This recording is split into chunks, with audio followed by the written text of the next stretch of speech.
ng Department of Public Services. Mabilis lang po ang agenda natin. Gusto ko lang po ipagbigay alam sa inyo ang ating bagong garbage collection schedule. Medyo bagong luma. Ito na rin po yung ginagamit natin. Tama, Sir Henry? So, nakalagay po dito na ang oras ng hakot sa household o door-to-door ay 6 a.m. to 12 noon. So, yun po yung mga paghakot po ng basura, kung saan po bumubusina ang truck sa inyong mga barangay, tapos doon po naglalabas yung mga barangay po ninyo ng mga basura nila sa household. Para naman po dun sa mga barangay na may mga eskinita at hindi po kayang pasukin ng truck, meron po tayong mga collection points. So alam ko po, sa mga barangay po ninyo, meron po kayong mga environmental personnel, kung saan na-identify nyo rin po, kasi meron po mga cases sa ilang barangay na mga nakausap po namin, na dahil nga po maaga, pumapasok na raw po yung mga tao sa trabaho, sa eskwelahan, naiiwan po mga senior citizen, hindi na po nakakapaglabas ng basura. Meron naman po tayong mga environmental personnel, baka po pwedeng pakiusap, meron din po kayong mga pushcart. Kung identified niyo po yung mga barangay, yung mga kabarangay niyo po na ganun po ang mga cases, pakidaanan na lang po para madala po sa collection point yung mga basura nila. Ngayon, worst case naman po, na hindi po talaga makapaglabas dun sa oras na binigay, na 6 a.m. to 12 noon. Kasama ko po ang Lionel, nakapag-usap na rin po kami, pinapangako po nila na hindi po tatagal ng 2 hanggang 3 araw ang basura po sa inyo, sa mga bahay po ninyo. Pakitabi lang po muna, hahakunin po nila yung kinabukasan, para lang po hindi po nakakalat sa labas. Dahil pag lumagpas po tayo sa oras ng 6 a.m. to 12 noon, kung pwede na po kayong manghuli o pwede po kayong mag-report sa Department of Public Services na mga violators po natin sa ordinansa. Meron po tayong ordinansa na tapat Kulinis Code and by code, kung saan pinagbabawal po ang pagtatapon sa pinagbabawal na lugar at sa pinagbabawal na oras. Yun din po, kasama na rin po doon yung mga nagpapadumi ng aso o ng mga alaga nilang pusa sa kalsada. Pwede po natin matikitan yun. Pag meron po silang environmental violation receipt na ini-issue po ng ating mga NBI Police. Kasama ko po ang District Manager ng District 1. Kilala niyo po si Sir Vix Agustino? Sa kanya niyo po yun i-coordinate para po mapapuntahan po ng NBI Police. Ang mga NBI Police po natin ay deputized na tumatin po sila ng mga seminars sa training from national government. Kaya po sila deputized na mag-issue ng mga violation receipt. Ang mga makakatanggap po ng violation receipt natin ay po pwede pong magbayad ng penalty na hindi po bababa sa 500 pesos, hindi rin po tataas sa 5,000 pesos o pagkakakulong ng 30 days. Depende po sa na-violate po nila dun sa ordinansa natin. Ngayon po, para dun sa mga gusto pong para magbigay ng sarili nilang NBI Police sa kanilang mga barangay, kasalukuyan po hindi pa po pwede. Kagaya po ng sinabi ko, kailangan po umattend po sila ng training at seminars. Hindi ko po pinapangako, pero susubukan po namin na makipag-coordinate po dun sa mga nagpapaseminar at training, baka po pwede nilang ibabahagang po level po ng barangay. Pero sa ngayon po, i-coordinate niyo po muna yan sa ating district manager na si Sir Vix. Pangalawa po, yung mga concern naman po sa barangay na masyado pong mabilis yung pagdaan ng truck ng basura. Hindi pa po tumatagal yung 5 minutes o 10 minutes pagkabusina, umaalis na po. Nasa sa inyo po ang kapangyarihan, ibinibigay po namin sa inyo dahil meron po silang pinipirmahang collection certificate. May pinapapirmahan po sila sa barangay. So kung alam niyo po na hindi pa po nakahakot ang buong barangay ninyo, huwag niyo po munang pirmahan. Kahit po tumagal sila ng 30 minutes hanggang 1 oras, para lang po masigurado na nakakutan po ang buong barangay ninyo. Alam ko naman po na pag bumababa po ang mga truck, nag-a-announce din po kayo sa mga barangay niyo. So tulong-tulong lang po tayo doon. Para naman po dun sa mga main roads natin, ang nakalagay po na oras ay 7 p.m. to 5 a.m. Ito pong oras na to ay pinapangako po ng Lionel na mag-iikot po sila at maghahakot po ng mga basura sa main road natin. Ito po, pag lumagpas naman po kayo ng 5:01 to 6:59 na meron pong nahulihang nagtatapon po ulit ng mga basura sa pinagbabawal na lugar, pwede rin po matikitan yon. Pero ito pong pasok sa 7 p.m. to 5 a.m. na oras, hindi nyo po yun cargo. Cargo po yan ng Lionel. Yan po ay pinapangako po nila na oras po ng hakot nila. Ngayon po, hindi po ko ng tulong sa mga barangay chairman natin. Meron naman po kayong mga CCTV, tama po? Meron po tayong mga CCTV CCTV. Pag meron po kayo nakaka-capture doon na nahulihan na po, na nagtapon po at nag-violate po ng mga batas po natin, pwede niyo po i-coordinate sa amin para po mabigyan po sila ng violation receipt. Ngayon po alam ko po meron po tayong mga ibang kaso kagaya po ng sa Road 10 at sa Aroma na hindi po natin maiwasan at lagi pong puno talaga yung basura dun sa mga lugar na yon. Kagaya po na sinabi ko, sisikapin po ng Lionel na maklear po yan bago po mag 6 a.m. Pasok po sa oras nila. Kung meron po, tuloy-tuloy po ang pag-haul nila, pero balik po tayo dun sa oras na lumagpas. Pag may nahuli po na nagtapo ng lagpas po dun sa oras na binigay nila, magbabiolate po sila dun sa ordinansa natin. Malinaw naman po yung schedule po na diniscuss ko. Ngayon po para naman po dun sa mga request kung ano po ang hinahakot ng kanya-kanyang tanggapan, meron po akong kasamang taga-MTPB at engineering dito. Para po malinaw sa lahat, ang Lionel po, ang hinahakot po nila ay ang mga household waste. Household waste po ang hinahakot ng Lionel. Para naman po dun sa mga may construction, yung mga may bato-bato, nagpapagiba po ng bahay, at mga nagpapadeclogging po, mga major declogging, kay engineering department po yan nire-request. Ngayon, para naman po dun sa mga kahoy-kahoy, mga furnitures, mga babasagin, mga plastic, DPS po, mga special hauling, DPS po ang hahakot niyan. Doon po sa amin nire-request. Pero kung meron po kayong mga diniklag na mga maliliit na kanal, kukunti lang naman po yung mga buhangin at basura doon, po pwede na po hakutin yun ng DPS. Pero ang mga major declogging po, kay engineering department. Para naman po dun sa mga clearing operations, kagaya po ng involvement sa NTPB, mga double parking, mga motor po, mga sidecar, pwede po kayong sumulat para po kasama po ang buong TFRT. Meron po tayong special team na nag-clear po sa mga special cases natin. Kung saan kasama na po doon ang DPS, engineering, ang MPD, at saka po ang MTPB. Para po ma-schedule po nila ng maayos yung operation. Para po pati yung basura mahahakot po pagkatapos ng clearing.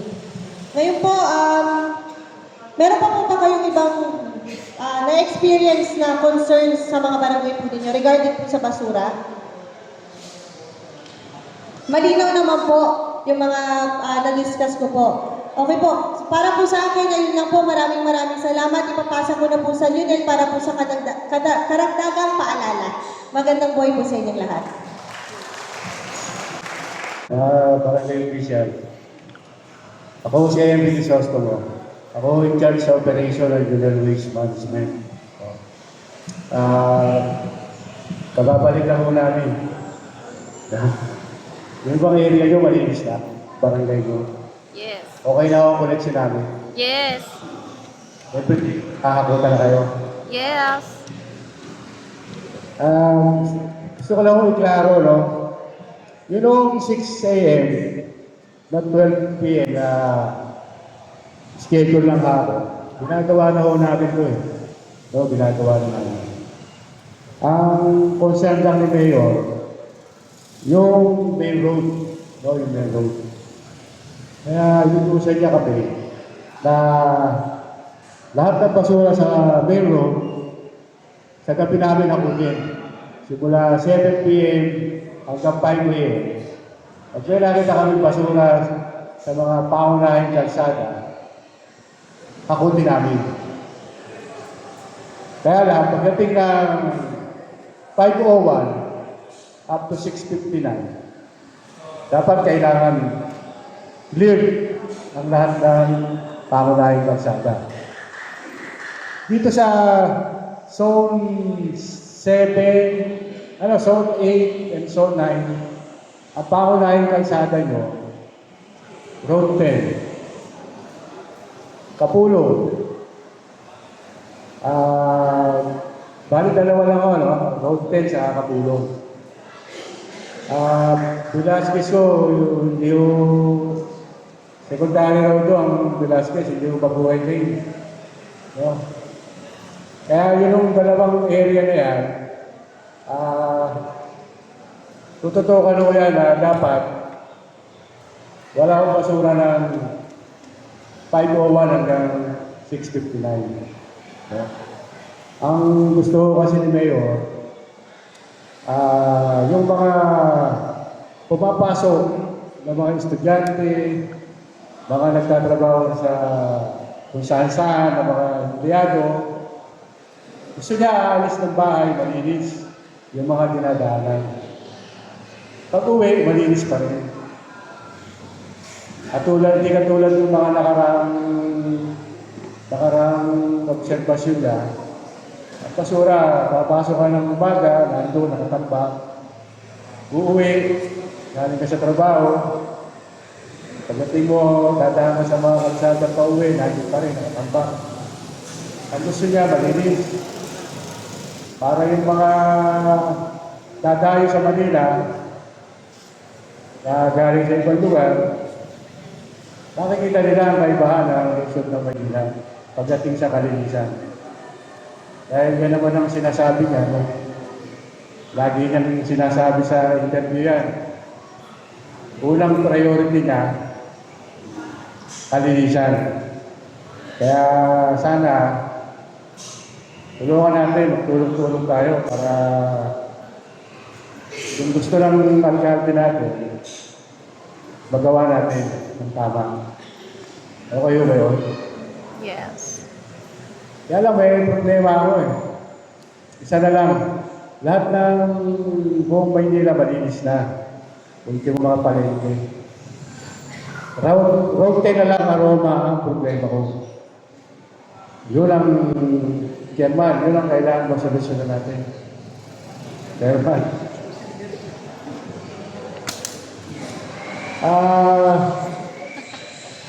Sa route siguro, alam niyo mo yung route ano, sa aroma. Nakita niyo naman sa video kung gaano ka notorious yung lugar na yun. Talagang walang araw na talagang tampak ng basura. Pero ngayon, kung matataan kayo, sa umaga, okay, malinis. Wala tayong problema.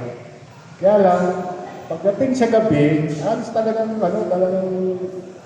tambak-tambak. Kaya, Jepa, sana tulungan nyo kami doon.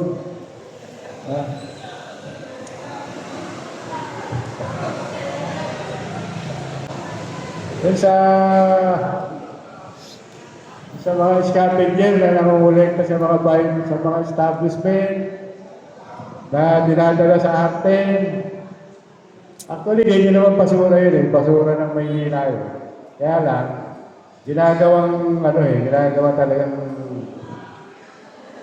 hanap buhay ng mga tao. Kaya lang, hindi natin mapipigil. Baka pwede, maiayos natin. So, maiayos natin ang magkaroon ng konting disiplina yung mga tao. Kasi halos 24 hours, may truck na ako doon, pero may basura pa rin. Doon sa ibang lugar, okay na ako koleksyon natin doon, wala tayong problema. Ang paalala ko lang, baka pwede, yung mga tao namin, baka may mga masyadong mga arrogante, bastos, no? Hindi namin pinapayagan yun eh. Baka pwede i-report ko sa amin. No? Tapos yung mga truck namin na naging problema sa ibang barangay, yung tumutulo yung katas. No, yung tumutulo yung katas. I-report ko sa amin para yung malaman namin, para maiayos namin yung trakada. Kasi may mga na-raise na mga tanong sa ibang barangay na kamitin namin. Isa yun sa nire-reklamo. Sana yung mga ganong kaso, pagbigay nyo alam sa amin kagad. Isa pa yung mga nanghihingi. No, baka may mga tao kami nanghihingi. Bawal mo sa amin yung nanghihingi yung mga tao namin. Humihingi ng bayad kapalit sa serbisyo para mahakot yung basura nyo. I-report nyo na lang mo sa amin. At gano'n, sigurado naman, na-actionan mo namin yan. Hindi namin tinotolerate yan. Pero pa ba kayong concern kung sakaling pwede ko kayo magtanong? Magandang umaga po sa inyo lahat. Ang problema ko sa aking barangay, meron lugar ako na hindi nakakapitan at hindi dinadaanan. because of mga illegal parking. So, not only for me, no, even Barangay 112, hindi makadaan ang truck. Many times ko na sinubukan sa pamagitan ni Josie na pagdaanan nyo, ba't yung residente ay problema. Kaya hinihingi ko ang tulong ninyo kasama ang MTPB kung maaari yung sinasabi nyo 6 to 12. Maglaan muna ng towing. Towingin muna lahat bago padaanan ng truck ng basura para makadaan naman. Mga taxpayers din sila malaking daanan naman. Hindi dinadaanan ng truck ng basura. Kung sa lugar ko, dumadaan lang sa Quezon Street. Na dati naman ng araw, dinadaanan yun. Parang reklamo is yun nga, illegal parking, hindi nga makadaan yan. Ang dami talaga. No? Kung mapapasyalan nyo, araw-araw pasyalan ninyo para makita ninyo. No? Nana ko na rin yan sa kanilang barangay. Hindi obray. Hindi ata kaya. Kaya kailangan na supportan nyo. Araw-araw na lang itawing. Siguro yung isang buwan, matagal na yun, malinis na yan. Magkakaroon na ng disiplina. Special concern lang. At saka yung CP Garcia, beside Don Bosco. Nagre-reklamo rin ng Don Bosco dahil malaki yung bangketa doon itinatapon because wala nang dumadaan na truck. Kung sino paghahamot pa mula sa CP Garcia papunta ng Quezon para abangan yung mga kawawa naman yung mga taga Quezon Street. Matatambakan ng basura. So karamihan sa amin, nagbabayad ng sa kariton. Na hindi naman dapat kailangan gawin na. Ipinagbabawal na natin yung kariton sa mga seminar doon, sa mga pagpupulong na napag-usapan na yun, pero hindi nangyayari. Even kay Josie, may times ako nagre-reklamo ba? Ganun lang, reklamo lang, pasok dito, labas dito. Natanggapin natin yung katotohanan. Eto na yung panahon na si Mayor ay gusto ng disiplina, disiplinahin na natin pati mamaya. No? At katulong naman niya ako kung sa barangay mo man. Ang hindi sumunod, ay didisiplinahin ko. Yung problema ko lang yung ibang barangay na hindi na makadaan yung truck ng basura. Sana po matugon na po yun, si Garcia, Quirino, para hindi sila kaya natatambak ang basura sa Quezon. Yung iba iniiwanan doon pag mapasok sa trabaho, iiwanan lang doon. Hindi naman natin makikita. Siyempre, kung nakita nila may CCTV, bakit nila lalagay doon sa lahat ng mga CCTV?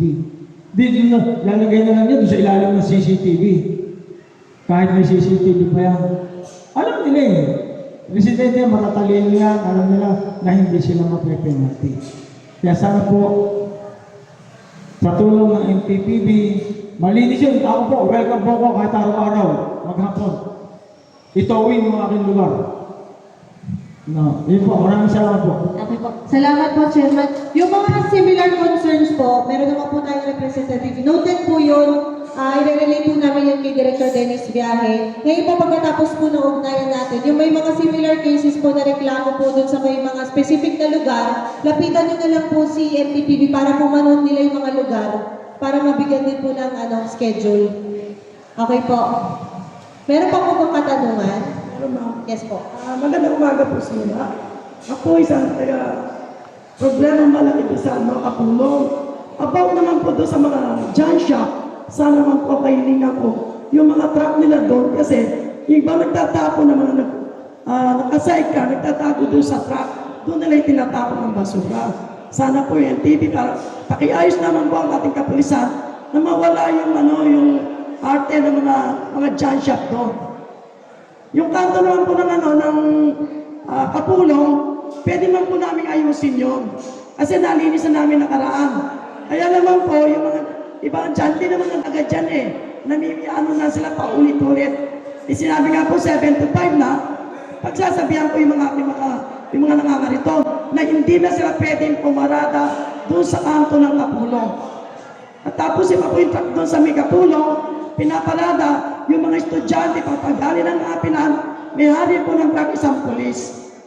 Nag-ano na po ako, sumulat na po ako. Kasi yung ating mga kapulisan, hingin po kong tulong.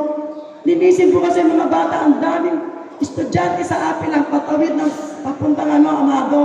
Isa pa po nakakabalandra po doon sa kalsada. Pangatlo po, yung mga truck po sana natin, huwag po sila magbababa ng mga plastic.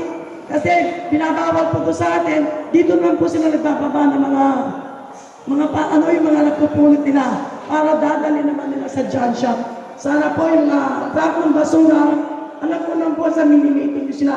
Yung po isa pa po, nakakaragdag din po ng basura. Siyempre po, paano natin masabi ang malinis ang Maynila? Nakaraming basura ka yung mga plastic na sako, kung ano man yan.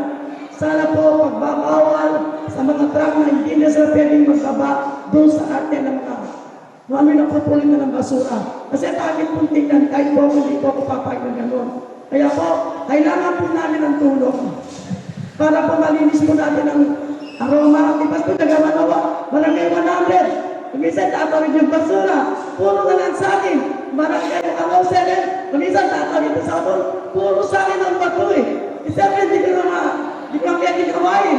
Kakakapit bahay kami. Sana man po yung mga kasama akong barangay ito, malapit. Tulungan din nila ako. Magandang umaga po sa inyo lahat. Salamat po, Chairman. Okay. Yes po. Kagaya po ng sinabi ko, yung mga meron. Pero kung nangangalakal po, wala po kami ganon. Kaya po, actually yung sa kanya po yun. Kabarangay niya ay pumupunta doon sa may amin. Alam mo yan, Che? Okay po. Para po sa mga ganitong concerns kasi marami po talagang ganyan yung meron pong nagtatapon sa kapitbahay na barangay. Magkakakilala naman po yung mga chairman, magtulungan na lang po tayo. Tutulong din po ang Department of Public Services para po mabigyan ng ticket yung mga violators natin. Basta i-turn over nyo lang po dun sa tamang barangay. Malalaman nyo naman po kung saan sila residente. Opo, ma'am. Actually, ma'am, nagpalagay kami ng taro doon before. Kasi talagang OA na po yung pilian ng basura doon. Yun nga po sana yung nire-request namin dati Bumalik. sa Lionel na wag mali ko yung Lionel. May nagpapapili po kasi talaga. Doon po lalo na sa area ng R10 po. Nagpipilian po doon kaya OA po talaga yung basura po namin doon. Tapos kami po nahihirapan, kami po napapagalitan. Isa pa po ma'am, may request na po kung pwede. Kasi po malaki yung barangay namin eh. Ang dumadaan lang po ang truck ng basura, nag-i-stop lang po sila sa Quezon. Quezon, Kapulong, Herbosa. Yung pong gawin ng R10, may mga residente pa po kami doon, malayo po masyado. Kung pupunta pa po sila ng Santo Niño, ng Kapulong or ng Quezon po, at saka Herbosa po.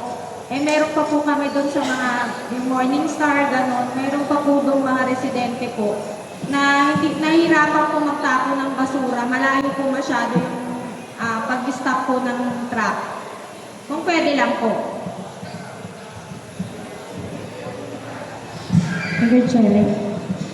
Chairman, pwede yun. Meron naman kami truck na nagdo-door to door sa cartel. Pahihintuan namin yung mga iskinita na nabanggit ko. Meron naman tayong truck na kumukuha sa cartel lang. Lahat ng iskinita, hinihintuan, binubusinahan. Siguro kung sa may sinasabi nyo, magmula sa akop ng Zone 7, Zone 7, Zone 8, hanggang doon sa Katuparan, pahihintuan natin yung mga, para makuha yung mga nasa iskinita. Para hindi malayo doon sa rota na iniikot ng mga truck na nakaasay sa area doon. Hello. Tanong po sana. Pasintani po, Chairman Rambo. Hindi po kami magkaanuhan. Iisa po ang problema namin ni Chairman Rambo. Sampu pa namin dapat isang dulo yung pagkatapos sa akin matulog sa barangay ko, lilipas si Tera, sa kanya naman matutulog. Tapos yung mga sidecar ko, pag naglilinis po kami tuwing Sabado, malinis, lilipat po sa kanya. Pag naglinis sa kanya, sa kanya naman po lilipat. Ano po, dyan lang po kami sa may Kapulong eh. Magkatapat po kami ng barangay. Para matapos po yung problema namin sa Kapulong. Lalo-lalo na nakalagay kami dito, main road, Kapulong. Paano po maalis yung mga side yard doon na tapos yung mga natutulog? Salamat po, Chairman. Yung mga natutulog po, hindi po namin pwedeng hakutin. Kasi basura lang po hinakot namin. Pero yung mga ganun pong cases, nire-relay po namin yan sa MDSW. Kaya nga po ang tatanong, kayo po namin dapat Opo, sabihin. opo. Sa MDSW po sila. Tapos para naman po dun sa mga sidecar, siguro po dahil sabay, parehas po kayo, nag-alternate po. Baka po pwede, i-request po namin kay MTPB na mag-schedule sila ng operation na sabay po sa inyo. Para po maanuhan din yung mga sidecar na pumaparada.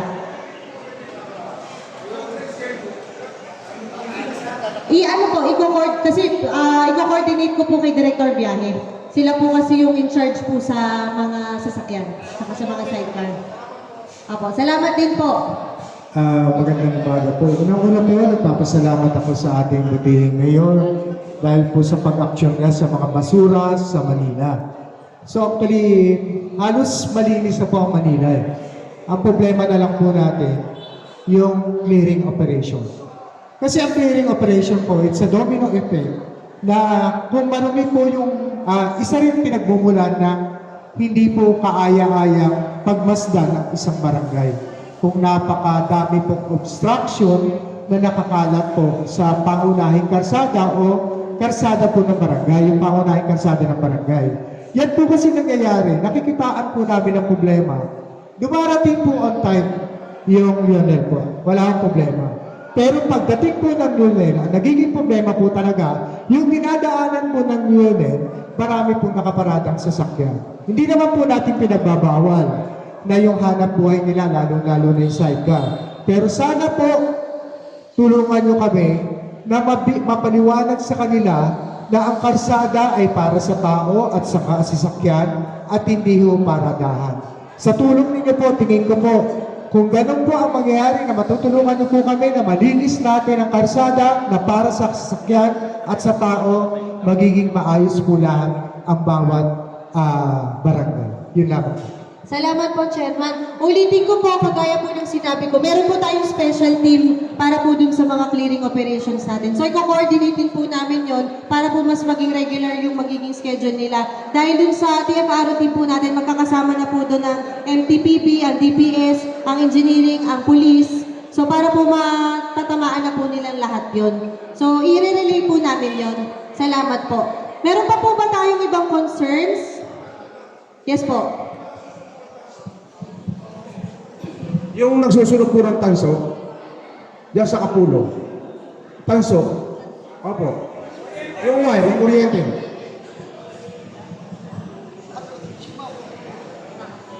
Sa natin, may penalty din po yun. So, pwede nyo rin po yun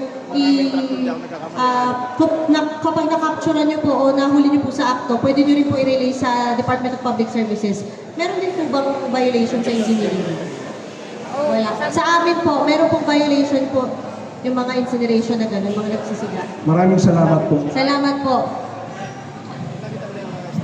Sir, ma'am, isa na lang po. Yung sa declaring, kasi po ang kadalasang problema, yung mga boundaries ng bawat barangay.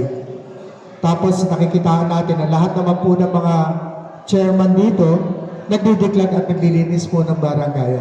Kaya lang po nagiging problema po talaga kadalasan. Hindi po natin may iwasan na pagdating ng pangalawa, 3 buwan, yung mga main road po ang sinasabi ko hindi po yung pinagagawa po sa amin ni Boss Y, ni Mayor po, na regular po yung declogging ng mga maliliit po na kanal. Yung malalaki po na kanal na pinoproblema po namin. Kasi yung equipment po, nung last time po, nag-try talaga kami magbukas ng malalaking kanal.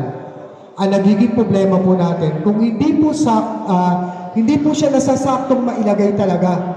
At pag inangat po namin yon, nagkakaroon na po na siya ng problema. Ano po nagiging problema? Nadadamage po yung cover. Kaya nangihingi po sana kami ng tulong sa inyo, lalong-lalo na po yung mga main road ng barangay, na sana po yung declogging mula po sa Kapulong po, papunta po ng Barangay 104, 103, 102. Kasama po yung Lacson po, Barangay 96, 97 po. Yan po, talaga pong prone na po kami sa baha dahil po talagang hindi namin mabuksan ang nangyayari po talaga sa kanya. Pag binabalik, yun po yung nagiging problema. Salamat po. Magandang umaga po sa inyo lahat. Pagka mga ganun mga malalaking takip ng mga drainage, magpapadala kami ng mga kulang mga gamit namin para mabuksan nyo. Kami po ang bahala maglilinis po ron.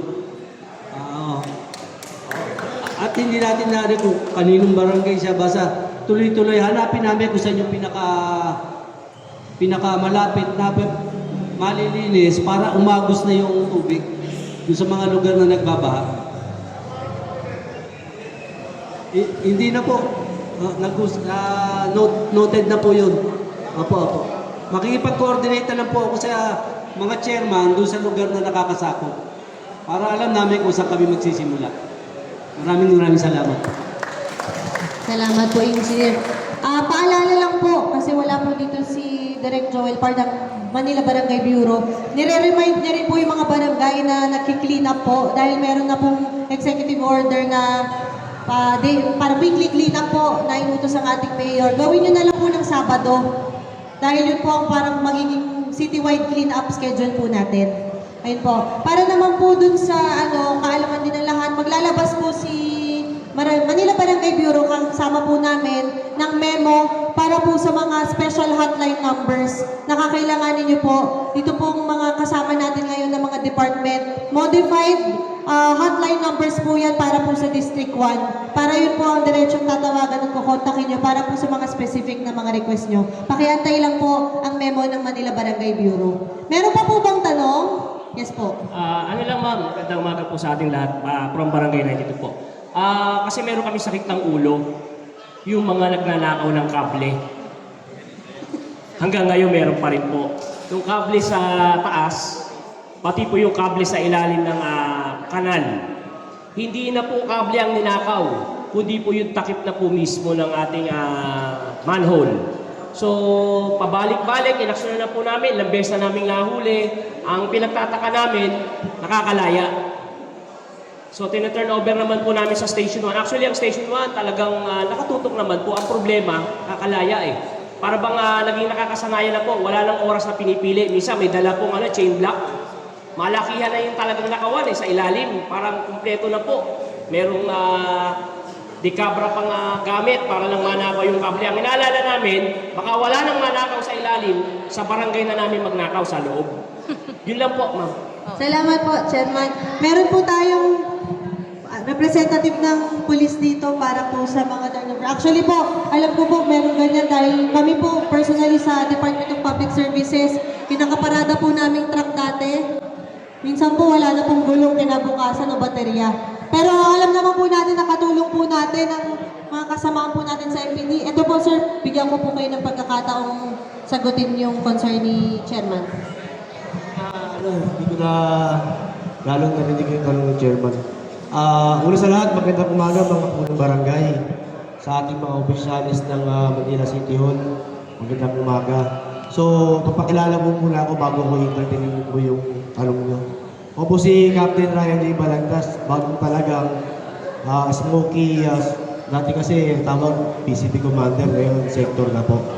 So, sa mga barangay po na nasakop ng Smoky Mountain PCP, tulad ni Chairman Reyes na 105, advice info ko po sa inyo kasi ang ating station commander ng Station 1, bago din po, magkakaroon po tayo ng barangay ugnayan sa ating PCP po. Ang talaga pong bago ngayon sa Don Bosco PCP, si Captain Raiden Closa. Unfortunately, may nilakad siya, hindi natin siya nakasama ngayon.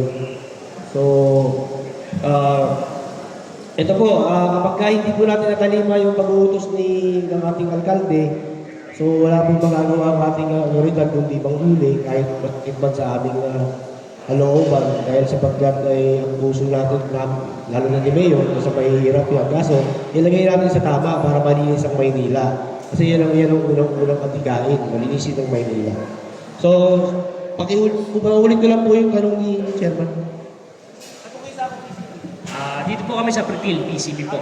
Opo. Actually, sir, meron kami naka-outpost sa kanto ng Herbosa, Velasquez. May pulis naman po tayo ron.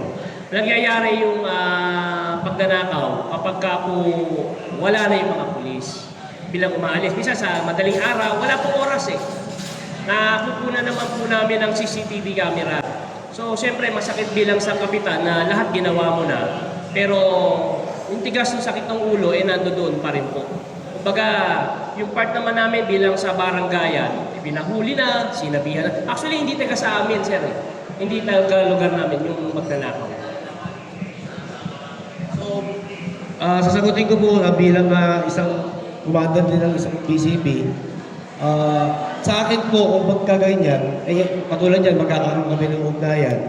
Siyempre, i-advise sila kapag mga ganyan, ipapakulong natin, bigay lang sa akin, ako lang bahala ron. Tulungan na lang tayo, barangay at kapulisan. Siguro, i-advise nyo, Che, na i-advise ko rin si Major Mukaram na makipag-coordinate po sa inyo kapag may mga concern dyan. At least, direkta na kayong pumuntak sa kanya para hindi na po kayo dadaan kanino, matawagan nyo lang sa diretso. Para yung responde mabilis. Mabilis pa sa 5 minutes, sabi ni Chief Hill. So, any concern pa po, ma'am? Tanong pa po. Ulit kayo, ma'am, sa mga sakot. Chairman ko si Leader Reyes. Eliminator Reyes. Mayroon lang po ako papalwa po ulit. Tama yung sinasabi ni Chairman Sulis kanina.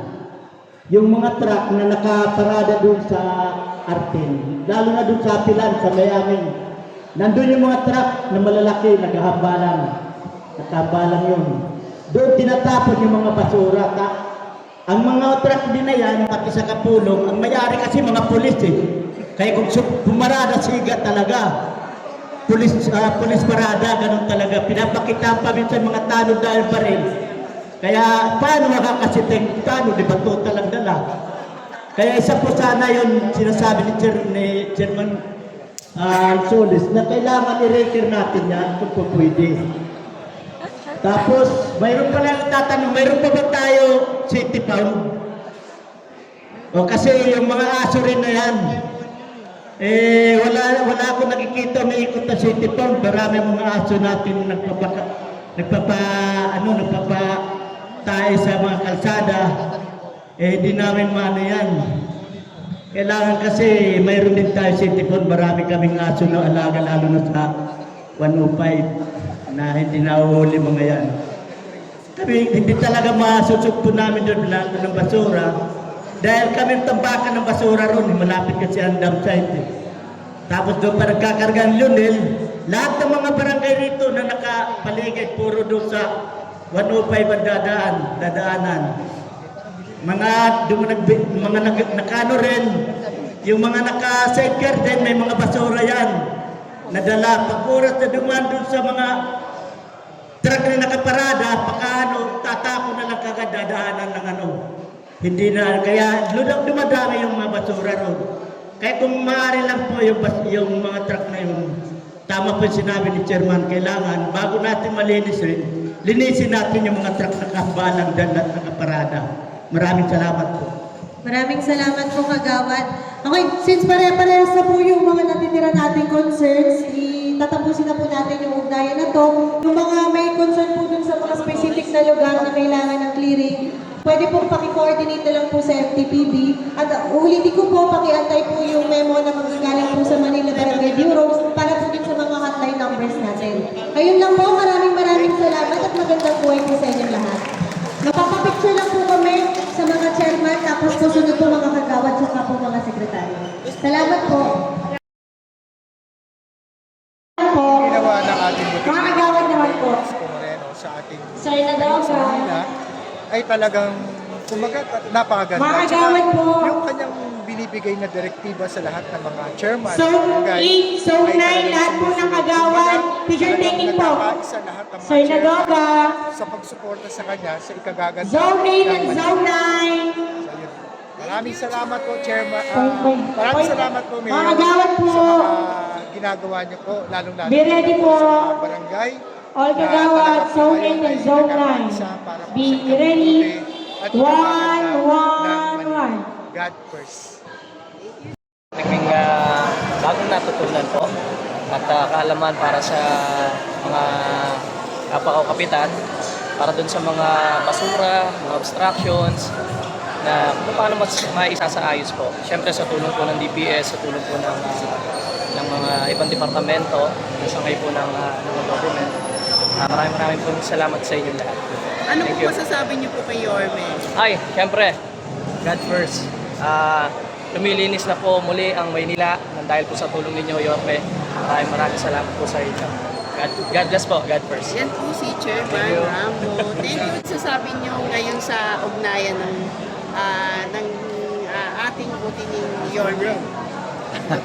Alam nyo, sa totoo lang, napakalaking tama o napapanahon talaga yung ginagawa ng ating butihing mayor.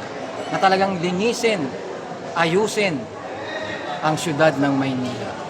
Dahil una nga, di ba, ano ba ang sentro ng Pilipinas? Di ba, ang Maynila. Pero sa mga nagdaang o nakalipas, napabayaan ang ating Maynila. Kaya kami sa barangayan, talagang full o sabihin natin 100.1% ang aming suporta sa ginagawa ng ating butihing mayor. Mayor Isko Moreno. Sino po ang masasabi niyo po kay Yorme? Alam nyo, nung kaharap kami ni Mayor, Mayor Isko, talagang nakita ko sa kanya yung kanyang katalinuhan, doon sa mga tanong na talagang masasabi natin na tama lang, maayos, at talagang makikita nyo wala siyang pinapanigan, pero nandoon yung kanyang salita na talagang dapat ayusin, linisin natin ang Maynila. Chairman, follow-up lang po regarding sa nangyaring incident po. Ano na po, kumusta na po yung lagay? Nagkaayos na po ba yung site niyo po? Sa ngayon, nasa ano na, no? Gaya nga ng nabanggit doon. So siguro, iwanan na muna natin yon.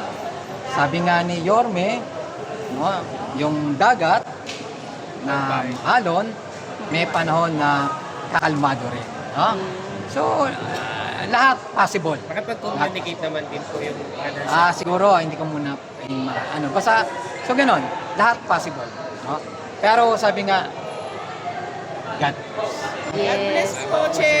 God first and God bless.